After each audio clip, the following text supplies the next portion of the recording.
কি খবৰ আপোনালোকৰ? আশা কৰোঁ আপোনালোক সকলো ভালে আছে।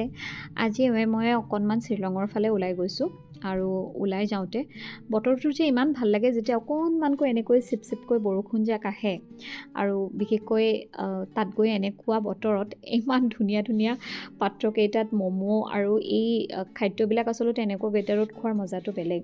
আৰু এই কেফেখন ইমান ধুনীয়া, কেফেখনৰ নামটো আচলতে পাহৰিলোঁ আৰু এতিয়া অডিঅ' ৰেকৰ্ডিংটো কৰি থকাৰ সময়ত সুধিবলৈও মানুহ নাই কাষত যে কি আছিল নামটো। আপোনালোকে জানে যদি কমেণ্টত লিখিবচোন। দেখিছেনে এই চিডিবিলাক দেখিলে আগৰ পুৰণি দিনবোৰলৈ মনত পৰে আৰু ইমান ধুনীয়াকৈ তেওঁলোকে সজাইছে চিডিবোৰেৰে, দেখিয়ে ভাল লাগে।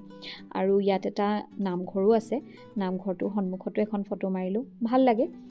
আৰু দেখিছেনে ৰাস্তাবোৰ যে ইমান ধুনীয়া, মানে কেতিয়াবা এনেকুৱা লাগে যে আমাৰ অসমখনতে আচলতে আমাৰ আশে পাশে থকা আমাৰ ৰাজ্যকেইখন মানে আমাৰ 7 ভনী এতিয়া 8 ভনী হ'ল আৰু তাতকৈ বেছি আচলতে ধুনীয়া ঠাই হয়তো বিচাৰি যাব লগা আমাৰ নায়েই, সেইখিনি ফুৰি শেষ কৰিলেই হয়।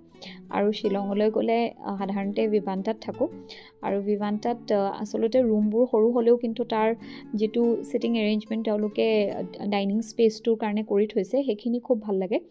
আৰু বিশেষকৈ বুফে যেতিয়া তেওঁলোকে ষ্টাৰ্ট কৰে খোৱাখিনিও বৰ টেষ্টি থাকে, গতিকে গ'লে আমি তাত প্ৰায়ে থাকোঁ। আৰু আজি আচলতে এটা অনুষ্ঠান আছে, সেই অনুষ্ঠানটো এটেণ্ড কৰিবলৈ যাব লাগিব, গতিকে কাপোৰ কানি পিন্ধি সাজু হৈছোঁ। এওঁক ক'লোঁ বোলো ভিডিঅ'টো কৰি দিয়া, যিহেতু ল'ৰা ছোৱালী দুটা লগত নাথাকিলে এওঁক অকণমান আমনি কৰিব লগা হয়। এওঁ পিছে কৰি দিলে আকৌ আপোনালোককো অকণমান দেখুৱালোঁ। আজিলৈ আহোঁ দেই।